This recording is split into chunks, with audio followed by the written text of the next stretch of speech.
The story of the kings and queens of England is more surprising than you might think. It's a fine drama, 1,000 years of tales of lust and betrayal, of heroism and cruelty, of mysteries, murders, tragedies, and triumphs. Oh, you're probably thinking that applies to medieval kings, all right, but this programme's about the modern monarchy, from Victoria to the home life of our own dear Queen, and there's not much of that sort of thing going on here. Oh, really? Keep watching.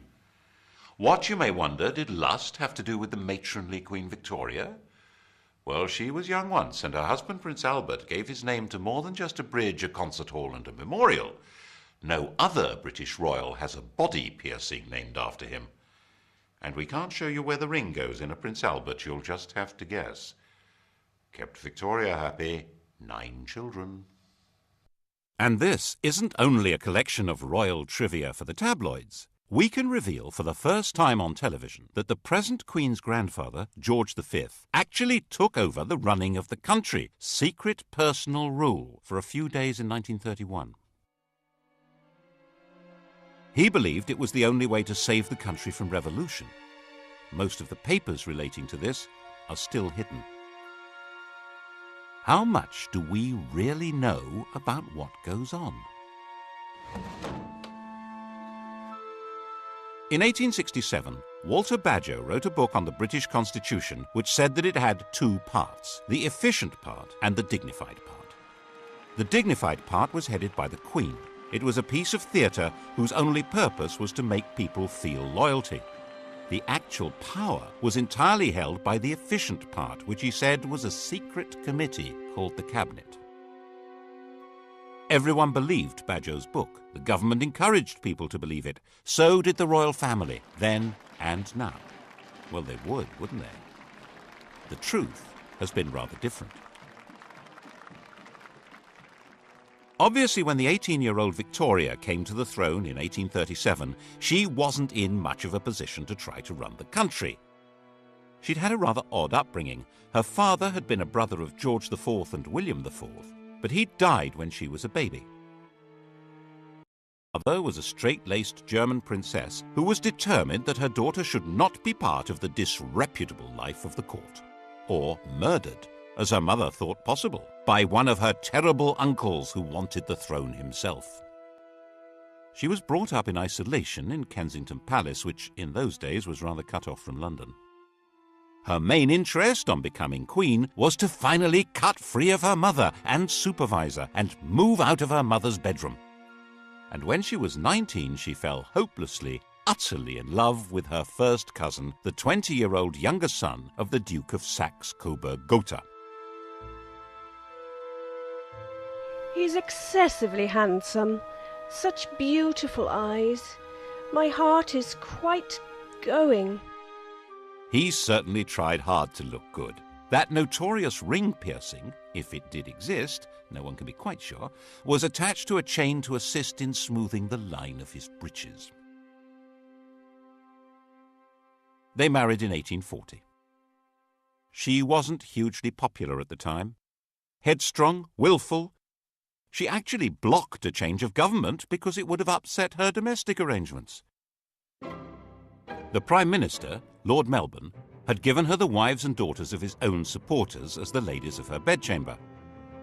When his Whig government fell and Robert Peel came to power, Peel insisted that the Queen should replace at least some of the ladies so that the court wasn't a complete one-party state. Victoria refused. Peel felt forced to resign, and Melbourne came briefly back to power.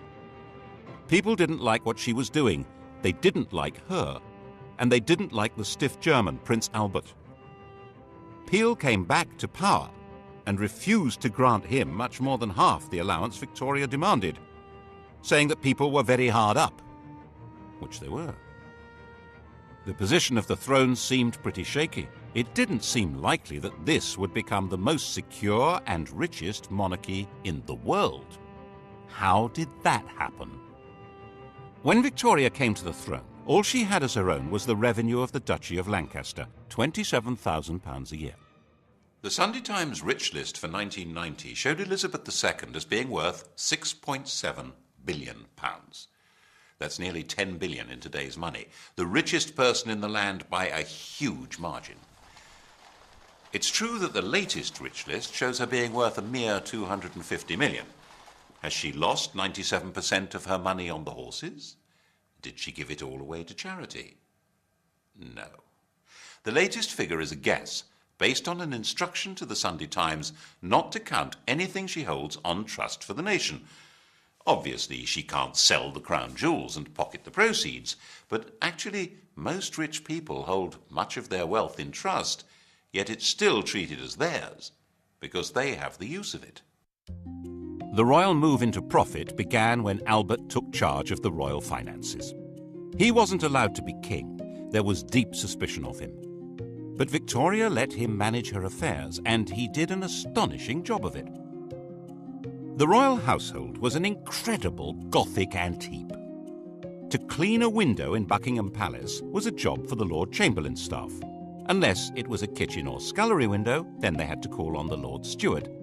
And neither could touch the outside of the glass, which was looked after by the Office of Woods and Forests. Laying a fire was the Lord Steward's job, but lighting it, the Lord Chamberlain's. As their staff were not on good terms, the Queen froze. Other palace staff were paid for jobs whose very purpose and even existence had been forgotten. Enter Albert with boiling water and a hatchet. He sorted that lot out and cut Victoria's costs dramatically. He had a huge capacity for work and organisation, so when he came up with the idea for a great exhibition of the world's arts and industry, no one should have doubted that he could make it happen. Of course, they did doubt it. They had no confidence in the exhibition hall, the Crystal Palace, a giant greenhouse erected by a gardener. And when they realised that thousands would congregate there, they thought that it would be a rallying point for revolutionaries. The opening of the Great Exhibition on May 1st, 1851, was a thrilling day for the nation and for Victoria. The royal couple began to be viewed with some enthusiasm, and it was quite understandable that the next year an eccentric miser should leave the Queen £500,000 in his will. Albert's influence in government rose visibly, which of course soon put an end to his popularity. By 1854 it was generally believed that Albert the Foreigner was a traitor in league with Russia, forcing loyal ministers out of office. Crowds gathered round the Tower under the impression that Albert and Victoria had been arrested for treason. That frenzy died down, but at the back of it were two things that were going to be permanent problems. One was that the Queen and her consort must have some role in running the country, but that couldn't be squared with any kind of representative government. And the other was that people were realizing that the monarch was making a profit, and they didn't like it. The solution was to conceal what was really happening under a cloak of secrecy, and that cloak is still in place. When I was researching a book on the most sensitive part of this story, I needed to see some papers that should have been released by the Ministry of Defence. The then Navy Minister, David Owen, read the file and released it, but the crucial documents weren't there. He suggested they would have been treated as the private property of the Crown and kept in the Royal Archive. Private. I wasn't allowed in. Albert's own role was pretty secret. He was in reality acting as King of England, but that was behind the scenes. The title he was eventually given in 1857 was just Prince Consort. He took it very seriously and worked himself to death. His last act as the hidden King of England was at the end of 1861 to stop the Prime Minister from sending an angry dispatch to the American government. If it had been sent, England would probably have been pushed into the American Civil War on the side of the South. When Albert died, Victoria uttered a terrible shriek. She never recovered. She retired to Scotland and went into what seemed to be everlasting mourning. She and Albert had built a number of retreats for themselves, Osborne on the Isle of Wight, Sandringham in Norfolk, and her favourite Balmoral. Here she hid for months at a time with the faithful Highland retainer John Brown. He was allowed enough familiarity for the Queen to be widely referred to as Mrs. Brown. Victoria herself could see no reason to take part in public ceremonies like the opening of Parliament. She thought that her hidden role as the head of her government was enough. But that, of course, led many people to wonder why they had to pay for her upkeep at all. She received, as she had done from the start of her reign, £385,000 a year from the government. It was more than she needed. Her court was nowhere near as expensive as, for instance, George IV's had been. And without her being visible, many people could see no point in her having this money. By the 1870s, there was a strong Republican movement expressing itself in newspapers, large public meetings, and in Parliament. The nature of the country was changing dramatically. New industrial cities were darkening the landscape with smoke and soot. A new kind of society was forming, a society of factory workers and low-paid artisans, of builders and miners and metal workers. These were people outside the political world, with no natural attachments to traditional political structures. And there were a lot of them. The anti-royalist head of steam built up every time Parliament was asked for extra grants to Victoria's children when they came of age or married.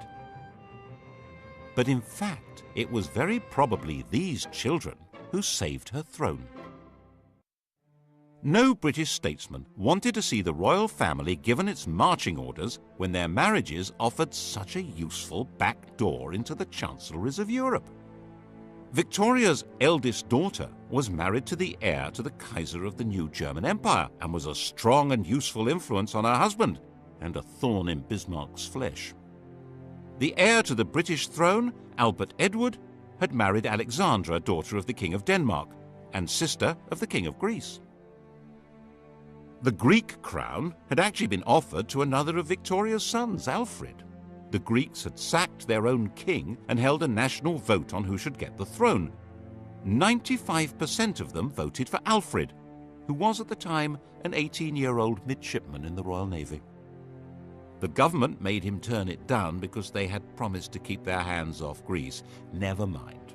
It went as a sort of hand-me-down to the son of England's good friend, the King of Denmark.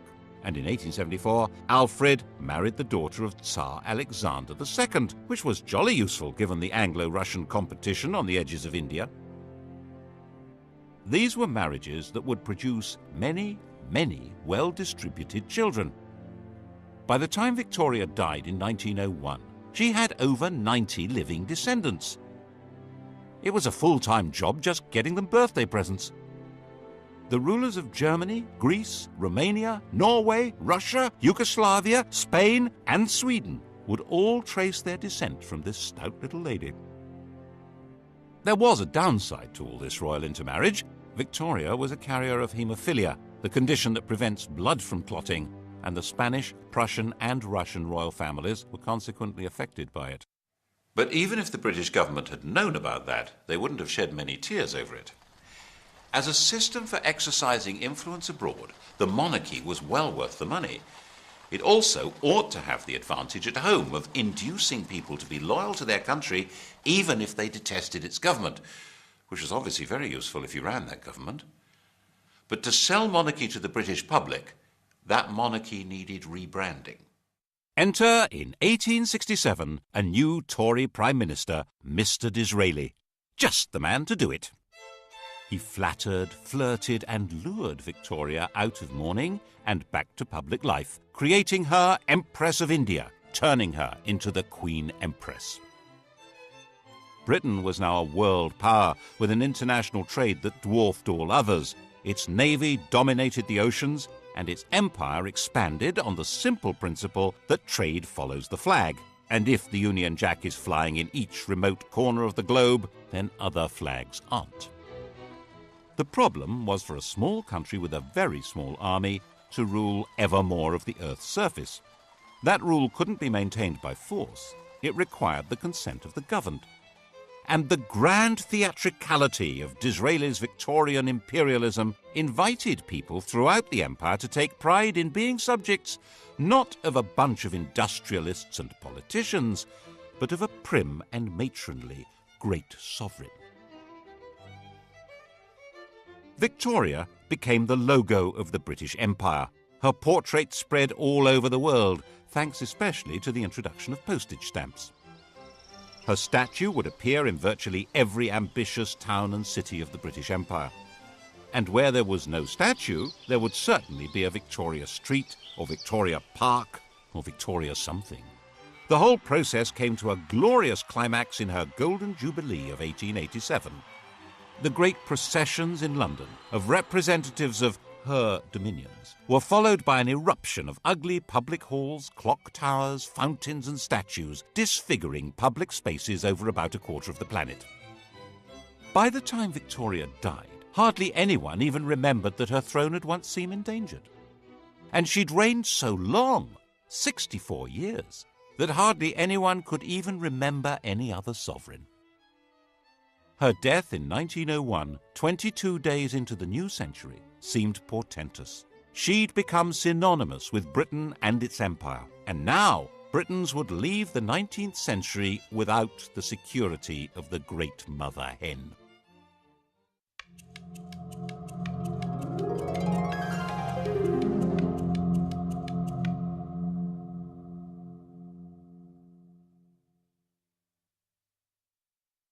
Victoria would cast a long shadow.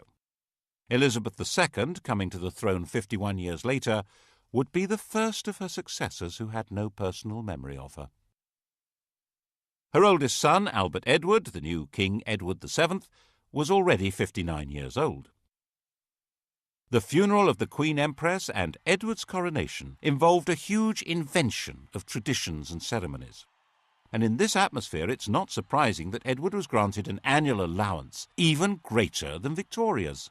A few voices said that it was unnecessary for the king to have as big an income as Andrew Carnegie, the Bill Gates of his day, but no one took much notice. Edward had been given a miserable and oppressive childhood. Victoria had measured him by the impossible yardstick of her hero worship of the perfect man, his father. Naturally, young Bertie had rebelled. Of course, his first visit to a prostitute shocked his parents deeply. It happened to be followed by Albert's fatal illness, which Victoria had inevitably blamed on her wicked son. She had arranged his marriage shortly afterwards in the hope that domestic discipline would rein him in. Princess Alix of Denmark was beautiful, but she was also deaf and dull company. With nothing much else to do, Bertie had become the living epitome of the life of the Belle Époque, a life of champagne drinking, cigar smoking, horse racing, gambling and entertaining showgirls and pretty married ladies. He was naturally drawn to the company of outsiders, not just shady characters, but Jews and Catholics, bankers and foreigners, and he was outspokenly outraged by the casual racism of the empire.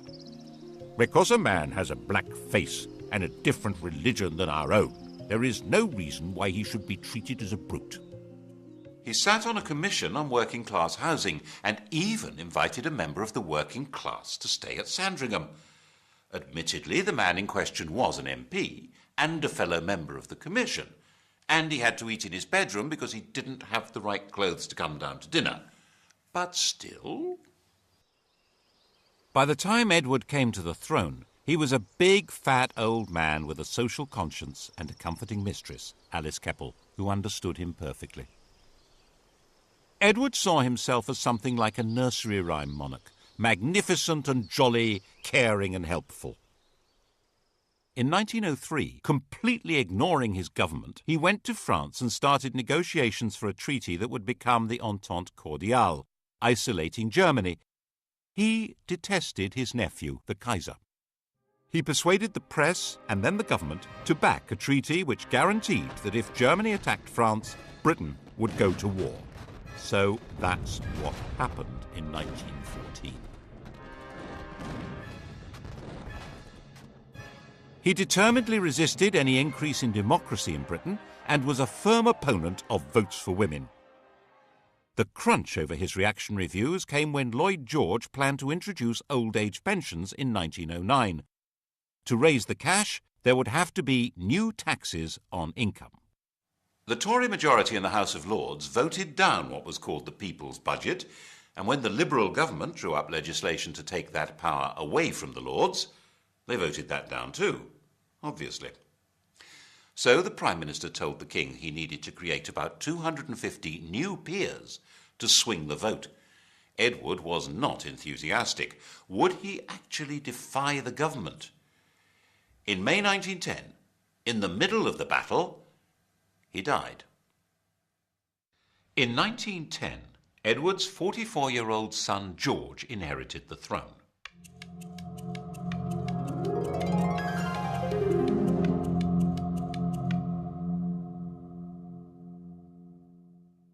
He was the late King's second son. He'd worked as a commander in the Navy, to which he was deeply attached. But in 1892, his elder brother Clarence had died, and he'd unexpectedly become heir. To step into his brother's shoes, he'd left his job and married the woman who'd been betrothed to Clarence, a relative called Princess Mary of Teck. He now inherited a fortune worth around 140 million in today's prices, and a political crisis. As part of the deal with the government to pass the budget and cut the powers of the House of Lords, it was agreed that the Crown could stop paying any income tax. In return, the King would pay for his own trips abroad. The new constitutional deal drew the teeth of the House of Lords. Whatever the elected government in the Commons decided to do, it now could do. The only possible break on its power was now the King, and the question was, of course, whether he would ever exercise it, and what would happen if he tried. At first, the Crown was too weak to try. When war began with Germany in 1914, George was seen, naturally enough, as a German, which he was. He kept a bit quiet about his courtesy titles of Field Marshal General of the Prussian Army and Admiral of the Imperial German Navy. To make himself seem more British and therefore more secure, in July 1917, George felt forced to change his family name from Saxe-Coburg-Gotha to Windsor and stop being a German prince and Duke of Saxony. Revolution was a real danger. Cousin Nicky, the Tsar of Russia, was deposed in February 1917. The new Russian government asked Britain to give him asylum, and Lloyd George agreed to it. But King George was terrified of being associated with a man now labelled tyrant by revolutionaries, so he forced the government to withdraw the offer. The Bolsheviks took over Russia in October, and Nicholas and his family were slaughtered.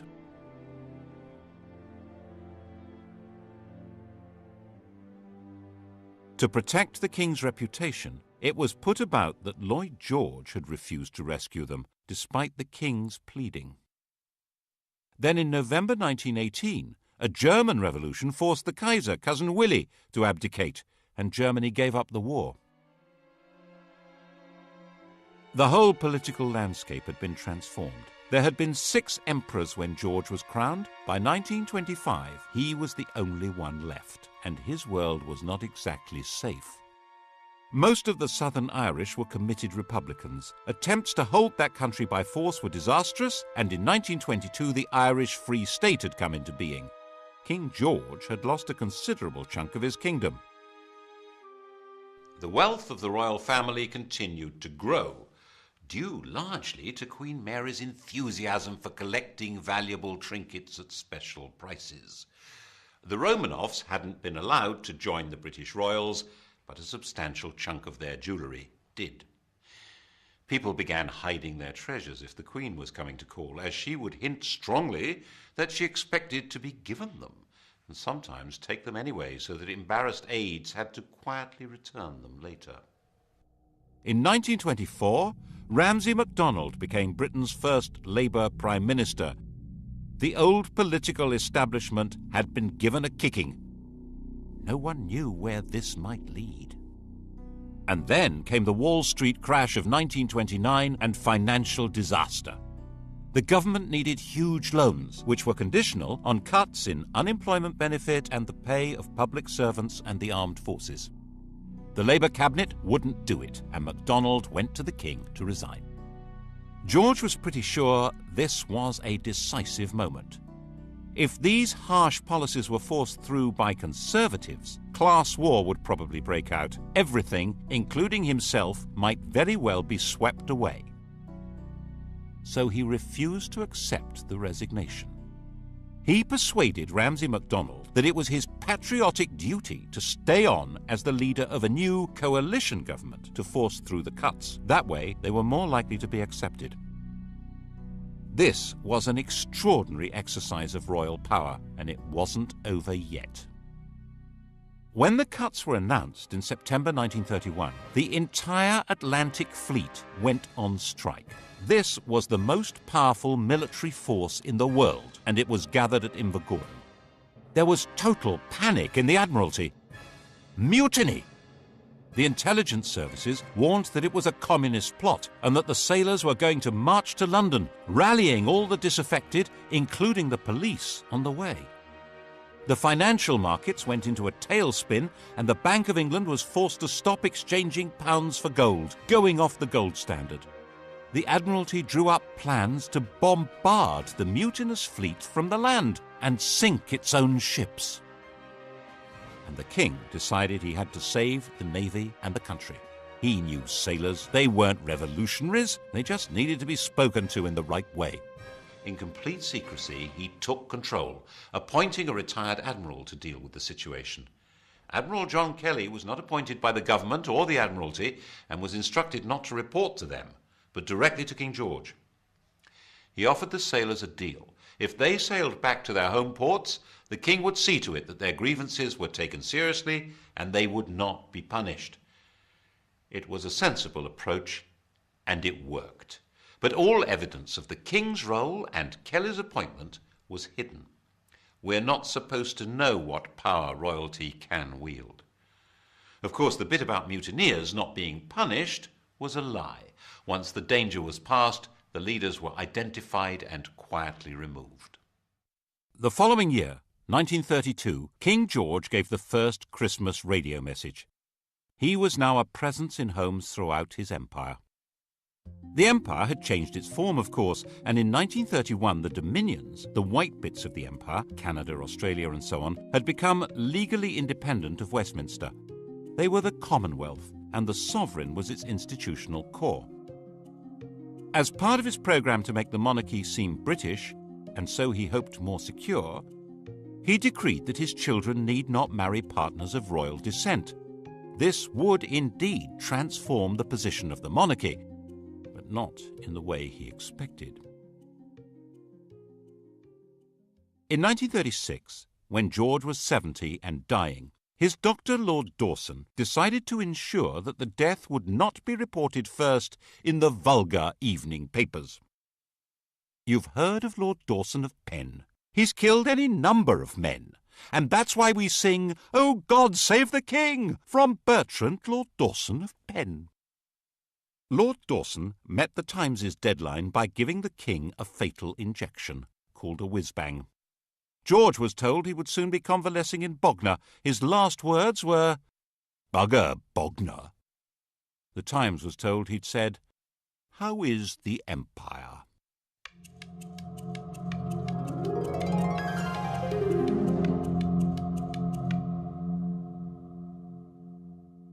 His successor, his son Edward, was 38, the poorly educated child of rather dysfunctional parents. The Queen had been completely distant, and King George famously said, "My father was frightened of his father, I was frightened of my father, and I'm damn well going to see to it that my children are frightened of me." Edward had escaped by travelling widely, and as the world's most eligible bachelor enjoyed affairs with a number of married women, culminating in the love of his life, the twice-married, elegant American Wallis Simpson. At the time of Edward's succession, the affair was in full swing, and her husband had resigned himself to a divorce. The British press completely censored the whole subject, while the rest of the world was fascinated by it. Edward insisted that he was going to marry Wallis and make her queen. The Prime Minister and the Archbishop of Canterbury said the country wouldn't stand for it. Were they right? Probably not. Edward was actually pretty popular. He wanted to go on the radio and appeal to the nation, but he wasn't allowed to do that. He was told it would be unconstitutional. Without a written document, the Constitution is what the government can get away with. They had their reasons. These went beyond the court gossip that Wallis was said to be a lesbian or a man engaged in a sadomasochistic relationship with Edward. The crucial issue wasn't even that the head of the church shouldn't marry a divorcee, or that secret investigators had reported that Wallis Simpson had 2 other lovers, a car salesman and an Irish peer. The real reason only came to light in 2002. Secret documents show that the FBI told the British government that Wallis had another lover, the German ambassador von Ribbentrop. In fact, the FBI said she was a Nazi agent. That was why the government insisted Edward must give her up to keep the throne. Edward chose love rather than the crown. He abdicated and took Mrs. Simpson to live in France. The coronation went ahead, but with his brother Albert sitting on the throne.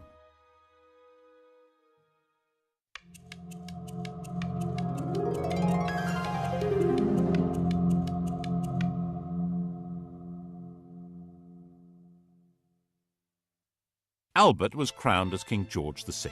He was 18 months younger than Edward and completely lacked his brother's social grace. He stammered, he was shy, but at least he was safely married to Elizabeth Bowes-Lyon, the daughter of a minor Scottish aristocrat, the first royal to legally marry a commoner since Henry VIII.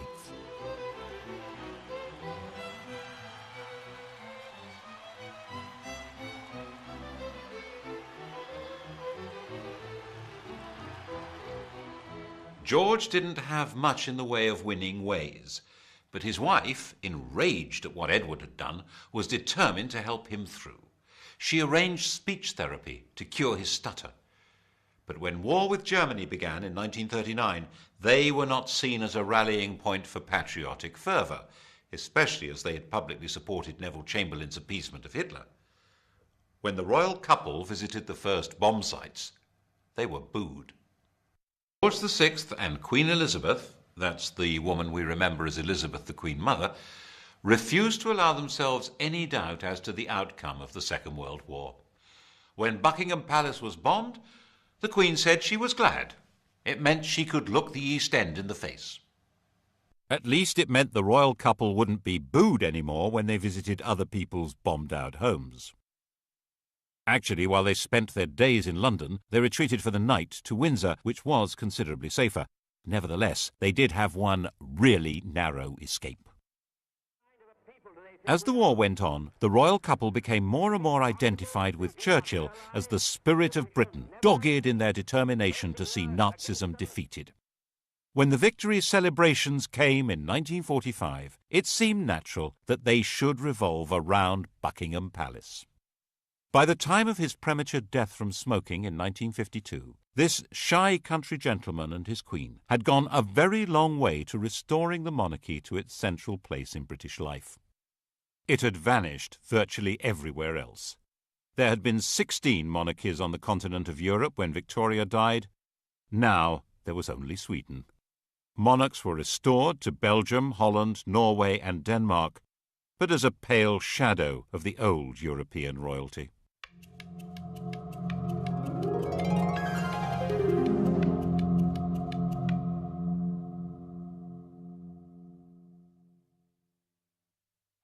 The new queen, the 25-year-old Elizabeth II, seemed to be a fairy tale remnant of a lost world of glamour. Her coronation was a celebration of pageantry itself in a country that was a vast bomb site. 4 houses out of 10 had been damaged or destroyed. It was even shown on the new medium of television, though the Archbishop of Canterbury feared men would watch in pubs without removing their hats. By her side in the coronation coach rode her husband. Like Albert, he would never be crowned. Philip, Duke of Edinburgh, was from the Greek and Danish royal house of Schleswig-Holstein-Sonderburg-Glucksburg. He had no surname. He was given the name of one of the branches of Elizabeth's family, Mountbatten.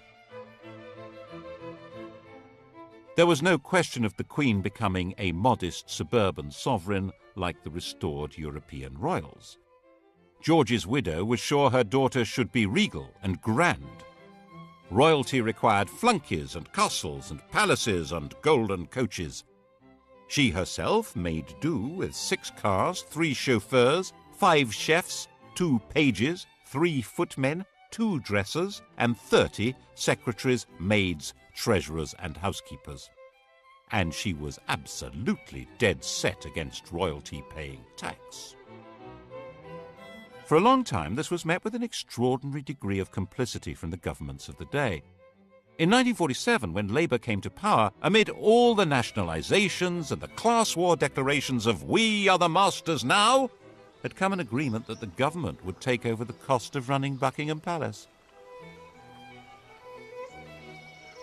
Now the Conservatives said the government would take over the cost of the royal train and royal visits abroad, and freed the Queen from paying tax on property, apart from rates on Sandringham and Balmoral. In Edward Heath's time as Prime Minister, it was officially stated for the first time that the Queen pays no tax. In 1973, she was exempted from the new Companies Bill that could force shareholders to identify themselves even if they hid behind the names of nominees. Her shares are hidden in a company called the Bank of England Nominees, which can only be used by heads of state and is uniquely exempt from disclosure laws. And in 1965, when a Labour government introduced capital gains tax, they declared that the Queen is exempt. Under these arrangements, immense and unknowable riches were built up. She has, for example, 600 works by Leonardo da Vinci. We're told these riches are not really hers because she's not free to sell them. But most of the royal collection is never publicly displayed. Why? Whose interest is being served? It obviously means the monarchy can put on a heck of a show that goes far beyond their demand on the public purse, and they don't need to run the risk of asking us to fund the whole thing from taxes. We each contribute 61 pence a year at the last count. That money, just over £36 million, is not enough to put on the grand regal show which the British monarchy seems to be about. Certainly, for a very long time, it was simply not permitted to suggest that the monarchy should be anything less than grand. In 1957, Lord Altrincham wrote an article arguing for a modernised monarchy. He called the court complacent and out of touch, said the Queen was a priggish schoolgirl, and said that the monarchy should not be, as it was, intimately associated with the upper classes. Wow! The Duke of Argyll said that he should be hanged, drawn and quartered, and the BBC immediately dropped him from any questions. In fact, Altrincham had got it wrong. Lavish splendour was just what most of the public wanted from their monarchy. They would have despised a queen on a bicycle. They wanted to be deferential. They probably still do. And there were 20 more years of this kind of thing to come. In 1977, the year of the Queen's Jubilee, the Sex Pistols' anthem "God Save the Queen and Her Fascist Regime" was banned from being broadcast, even when it outsold all other records. The puzzle becomes even more intriguing when you look at the apparently shrinking role of the Crown in public affairs. The imperial title had already disappeared in the days of George VI, when India and Pakistan became independent. The empire became the Commonwealth, and of the 58 past and present members of that vague organisation, only 16 have Elizabeth as their head of state, and falling. Why did it matter so much to protect and sustain royalty? Partly, perhaps, it's more to do with the Queen herself than the institution of monarchy. Elizabeth I, Victoria, Elizabeth II, the rule of elderly matriarchs seems to be particularly proper to the English. And it may provide important social glue. As the population of Britain became more heterogeneous, with substantial immigration from Commonwealth countries by people who feel excluded from political life and often from the legitimate economy, perhaps there was a hope that the Queen would be a focus of patriotic attachment. After all, she's the linchpin of the Commonwealth, its graciously enthusiastic figurehead. And promoting the image of a glamorous and golden royalty above and outside politics that is synonymous with Britain may be a very useful way of creating legitimacy for a state that might otherwise look rather shabby. The last great moment of this Mrs. Camilla Parker Bowles, Alice Keppel's great-granddaughter. Diana said that on the honeymoon he was more interested in reading 8 books by Laurens van der Post than in her, and he wore Charles Camilla cufflinks. And when she became distressed, she felt strongly that the royal family turned against her. In 1992, it all blew apart in what the Queen called her annus horribilis. Her second son, Andrew, separated from his wife Sarah Ferguson, who was pictured topless being kissed by her financial advisor. Her daughter, Princess Anne, divorced Captain Mark Phillips. Charles and Diana split up, with spectacular accusations being made in the press and on television. And Windsor Castle caught fire. That was when the ground really began to shift. At least when it was explained that the £40 million repair bill would be paid by the public.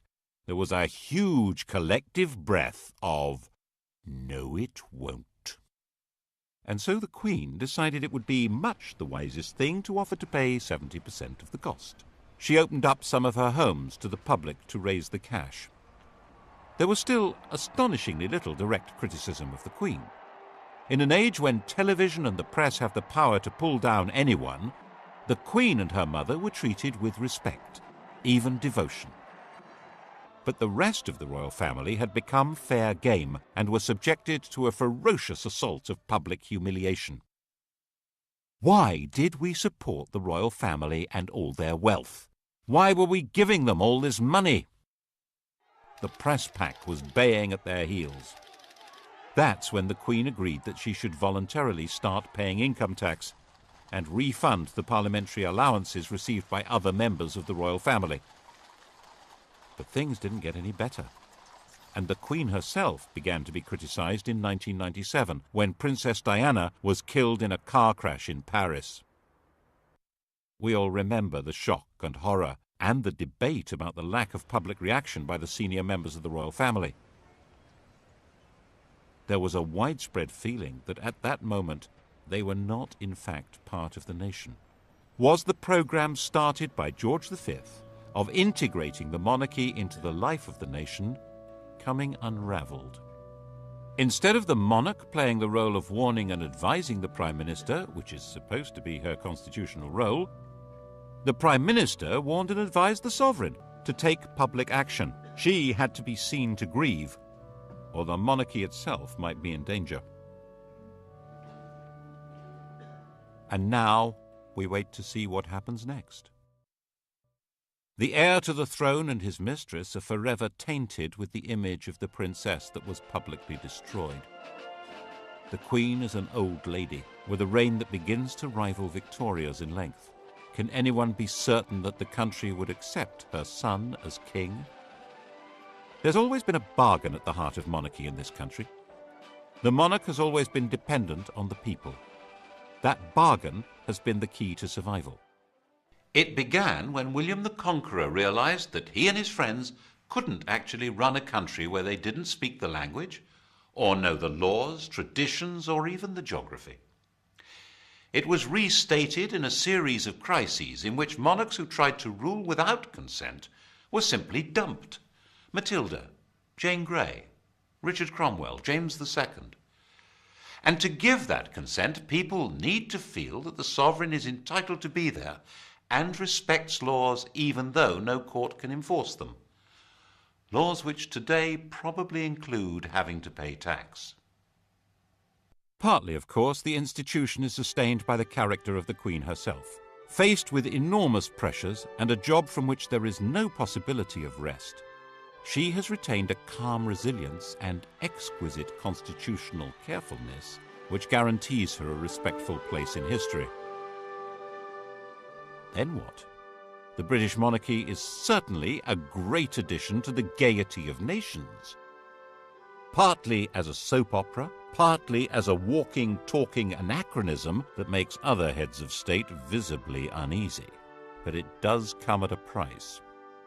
and whether the price is too high for the continued survival of this most extraordinary form of government, well, that, of course, will be the surprise ending.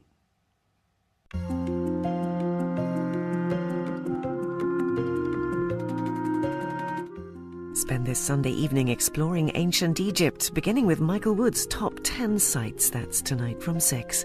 Coming up, the story of the strongest, sharpest blade that's ever been made, a decisive weapon.